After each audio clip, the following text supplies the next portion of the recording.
Good morning. હવે આપણે ભૌતિક વિજ્ઞાનની અંદર પાંચમું ચેપ્ટર ગતિના નિયમની આપણે ચર્ચા કરવાના છે. હવે ગતિના નિયમો આ પાઠ ત્રીજા અને ચોથા પાઠને રિલેટેડ છે. કેમ? તો ત્રીજા પાઠની અંદર તમે મિકેનિક્સ કે યંત્ર શાસ્ત્ર ની વાત કરીએ. એ યંત્રશાસ્ત્રની અંદર બે ભાગ પડે છે. કયા બે ભાગ પડે છે? તો એની અંદર જે બે ભાગ પડે છે એ છે શુદ્ધ ગતિશાસ્ત્ર અને ગતિશાસ્ત્ર.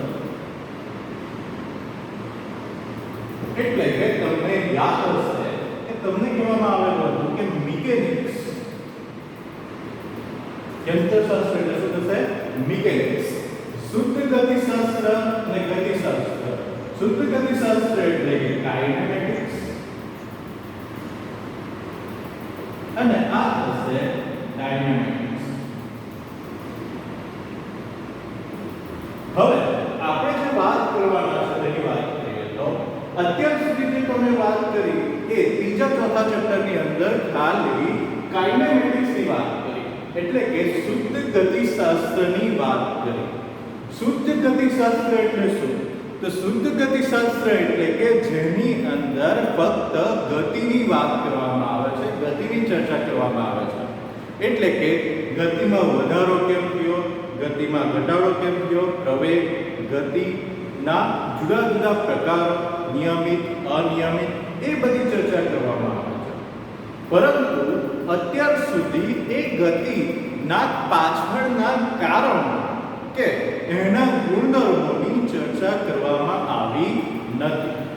તો જે પણ ગતિ હોય એ ગતિ પાછળના કારણો અને એના ગુણધર્મોની જે ચર્ચા કરવામાં આવે છે તે ગતિશાસ્ત્રની અંદર કરવામાં આવે છે.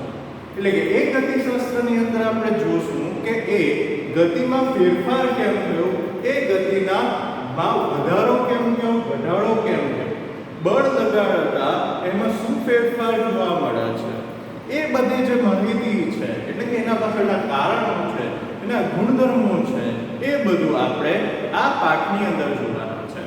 એટલે એનું નામ જે છે ગતિના નિયમો એ તેનું આપવામાં આવેલું છે. એટલે કે પહેલા આપણે એ સમજવું પડશે કે આ ગતિ જે છે એ ગતિ પાછળનું કારણ શું છે. તો એ આપણે બધા જાણીએ છીએ કે કોઈ પણ ગતિ હોય તો એ ગતિ પાછળ મહત્વનું કારણ છે બળ. હવે એ આપણે કોઈ થોડાક ઉદાહરણો દ્વારા જોઈએ તો ધારો કે એક સ્થિર ફૂટબોલ પડેલો છે. એક સ્થિર ફૂટબોલને મારે ગતિમાં લાવવો હોય તો મારે એને કિક મારવી પડે.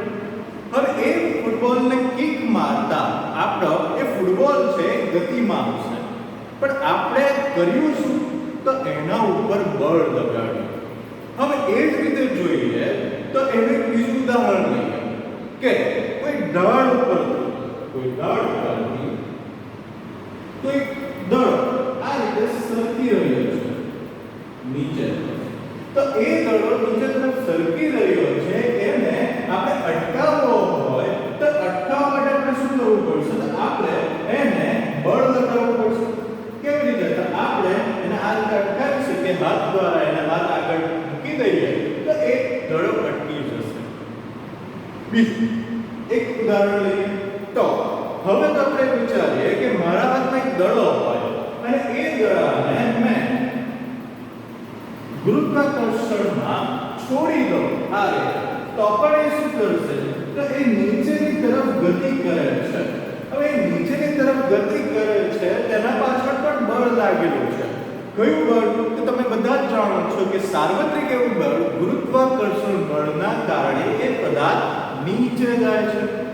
હવે આ જ રીતે જ્યારે પણ આપણે કોઈ પણ વસ્તુને ગતિમાં લાવવું હોય કે એ ગતિને અટકાવવી હોય ત્યારે આપણે બળ આપવું જરૂરી છે.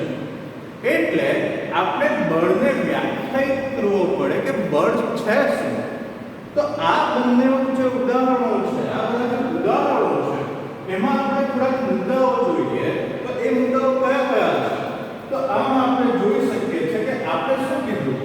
પહેલા તો આપણે એક ફૂટબોલ હતો, તે ફૂટબોલ સ્થિર હતો, તેને ગતિમાં લાવવા માટે શું કર્યું?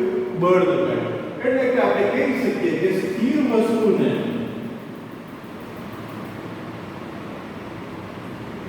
ગતિમાં લાવવા આપણે શું કર્યું? બળ લગાડ્યું. બળ લગાડવા, બળ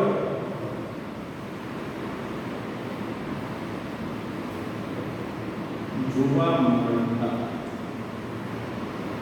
પરિણામ ની ચર્ચા જો આપણે કરીએ તો તેમાં સ્થિર વસ્તુને ગતિમાં લાવવામાં આવ્યું. શું કર્યું? બળ લગાડ્યું. એ રીતે બીજું શું જોયું? તો આપણે પદાર્થ ગતિ કરતો હતો, એ પદાર્થની ગતિને અટકાવવા માટે પણ આપણે શું લગાડ્યું? બળ લગાડ્યું. એટલે કે ગતિને અટકાવવા માટે આપણે શું કરીએ છીએ? બળ લગાડીએ છીએ. એટલે આના ઉપરથી આપણને શું જોવા મળે છે? તો આના ઉપરથી આપણને જોવા મળે છે કે કોઈ વસ્તુની અવસ્થા એટલે કે સ્થિર વસ્તુને ગતિમાં લાવવા કે ગતિમાંથી સ્થિર કરવા માટે આપણે શું કરવું પડે છે? બળ લગાડવું પડે છે. એટલે કે એવું પરિબળ કે જે વસ્તુની પરિસ્થિતિ એટલે કે આ કઈ પરિસ્થિતિ એટલે કે અવસ્થા આપણે પણ કહી શકીએ, આ અવસ્થાને બદલી શકે છે. એટલે કે સ્થિર સ્થિતિમાંથી ગતિમાન સ્થિતિમાંથી સ્થિર સ્થિતિમાં લાવી શકે છે. આને આપણે શું કહી શકીએ છે? બળ કહી શકીએ છે. હવે એ બળની આપણે વ્યાખ્યા જે છે તે આપણે આગળ જોવાના છે કે આપણે તેની ચર્ચા આપણે પાછળથી કરીશું. તે પહેલા તો આપણે જોઈએ તો હવે આગળ જોઈએ તો આજે ઉદાહરણોની વાત કરી. તે ઉદાહરણોની અંદર આપણે બે પ્રકારના ઉદાહરણો કે પહેલા તો પદાર્થ સ્થિર પડેલો હોય તેને કિક મારવામાં આવે તો એ ગતિમાં આવે છે. ઢાળ પરથી પદાર્થ સરકતો હોય તો એને અટકાવવા માટે આપણે બળ આપવું પડે છે. અને એક ઉદાહરણ બીજું એવું પણ જોયું કે જ્યારે પદાર્થને મુક્ત પતન કરવા દેવામાં આવે છે ત્યારે ગતિમાં આવે છે. હવે આમાં આપણે જો જોઈએ તો જ્યારે આપણે ફૂટબોલને કિક મારીએ છીએ ત્યારે આપણે શું જોઈએ છે? તો આપણે ફૂટબોલને કિક મારતી વખતે આપણે એના સંપર્કમાં આવવું પડે છે. આપણે ફૂટબોલને કિક મારીએ છીએ, એને ટચ કરીએ છીએ ત્યારે ગતિમાં આવે છે. પરંતુ બીજું એક ઉદાહરણ આપણે એવું પણ લીધું કે જ્યાં એક પદાર્થને મુક્ત પતન કરવા દેવામાં આવે છે ત્યારે ગતિમાં આવે છે. એટલે કે બીજા આપણે પહેલા ઉદાહરણમાં થોડોક આપણને ફરક જોવા મળે. શું ફરક?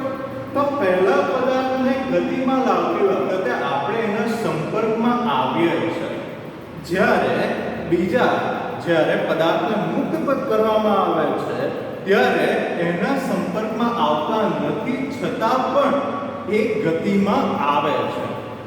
એટલે આપણે જોઈ શકીએ છીએ કે આમાં બળના બે પ્રકારો આપણને મુખ્યત્વે જોવા મળે છે. બળ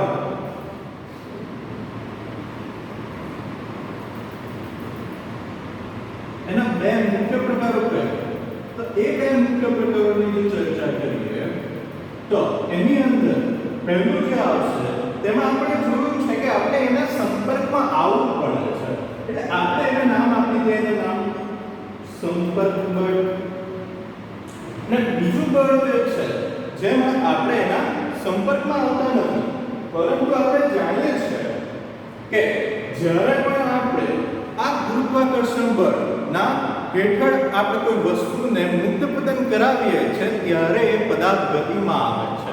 એટલે કે નીચે પૃથ્વી તરફ આકર્ષાય છે.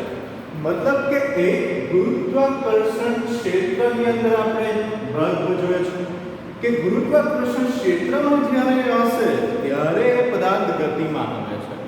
એટલે આમાં આપણે મહત્વનો એક ભાગ કયો લઈ શકીએ? તો ગુરુત્વાકર્ષણ ક્ષેત્રમાં હોય ત્યારે જે બળ લાગે એટલે એના માટે આપણે નામ આપેલું છે ક્ષેત્ર બળ. કયું? ક્ષેત્ર બળ. હવે આમાં આપણે જો જોઈએ બધાને વ્યાખ્યાયિત કરીએ કે સંપર્ક બળ અને ક્ષેત્ર બળ એને કેવી રીતે વ્યાખ્યાયિત કરીએ છીએ? તો સંપર્ક બળ એટલે શું?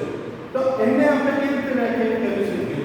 તો આપણે જ્યારે પણ કોઈ પદાર્થના સંપર્કમાં આવીએ ત્યારે એના ગતિની અવસ્થા એટલે કે સ્થિર હોય તો એ ગતિમાં આવે અને ગતિમાં હોય તો સ્થિર થાય. એ જે અવસ્થા બદલવા માટે જે બળ આપવામાં આવે છે તેને શું કહેવામાં આવે છે? સંપર્ક બળ. એટલે કે એમાં આપણે જોઈએ છે કે એના કોઈ પદાર્થના સંપર્કમાં આવીને જ્યારે બળ આપવામાં આવે છે તેને શું કહેવામાં આવશે? સંપર્ક બળ કહેવામાં આવશે. એ જ રીતે ક્ષેત્રીય બળની વાત કરીએ, ક્ષેત્ર બળની વાત કરીએ તો એ ક્ષેત્ર બળ જે છે એ ક્ષેત્ર બળની વાત કરતા આપણને ખબર પડે છે કે જ્યારે કોઈક વિસ્તારમાં કોઈક પદાર્થ એવો પદાર્થ કે જે શું કરી શકે?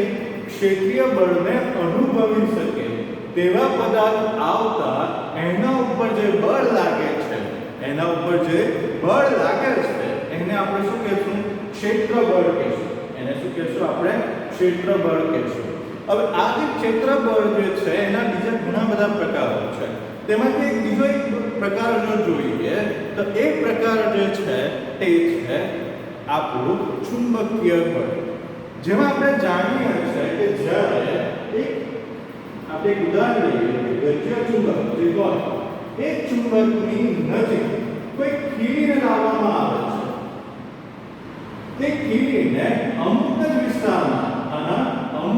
વિસ્તારમાં આવે ત્યારે એ ચુંબક તરફ આકર્ષાય છે.